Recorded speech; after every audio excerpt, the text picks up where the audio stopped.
সন্ধ্যা থেকেই ইসরায়েলে আতঙ্ক চরমে ওঠে, কারণ ততক্ষণে খবর ছড়িয়েছে ইরান হামলার প্রস্তুতি নিচ্ছে। স্থানীয় সময় সন্ধ্যা প্রায় 7:30। গোটা ইসরায়েলে তখন বেজে উঠেছে সতর্কতা সাইরেন। সকলের ফোনেও অ্যালার্ট পৌঁছায়। সেই বিশেষ বার্তায় লেখা ছিল, আপনাকে অবিলম্বে একটি সুরক্ষিত এলাকায় প্রবেশ করতে হবে। পরবর্তী নির্দেশ না দেওয়া পর্যন্ত সেখানে অবস্থান করতে হবে।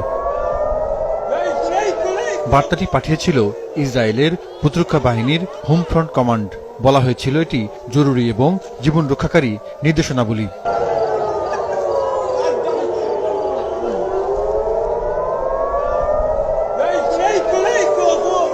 ইরান থেকে ইসরায়েলের দিকে ক্ষেপণাস্ত্র নিক্ষেপের পর সাধারণ মানুষকে নিরাপদ কক্ষে আশ্রয় নিতে তোড়জোড় শুরু করতে দেখা যায়। বাইরে তখন হুড়োহুড়ি আর হাহাকার।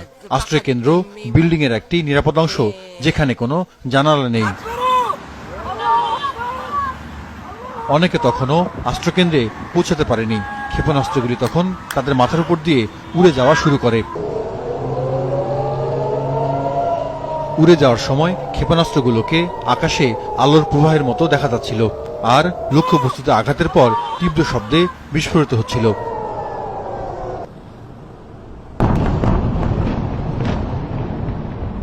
প্রত্যক্ষদর্শী ইসরায়েলিদের কেউ কেউ বলেছিলেন, ক্ষেপণাস্ত্রের সংখ্যা ধারণার চেয়েও বেশি।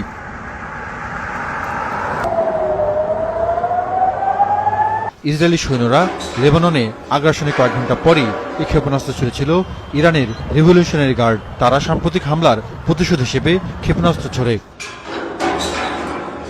ইসরায়েলের সামরিক বাহিনী পরে অবশ্য বলেছে, পরিস্থিতি নিরাপদ হয়েছে, সবাই নিজ নিজ বাসস্থানে ফিরতে পারেন।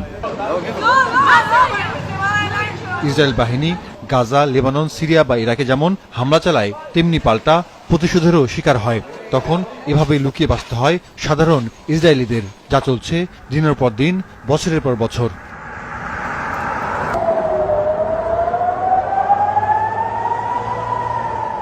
জাহিদুর রহমান, মাছরাঙা নিউজ ডেস্ক।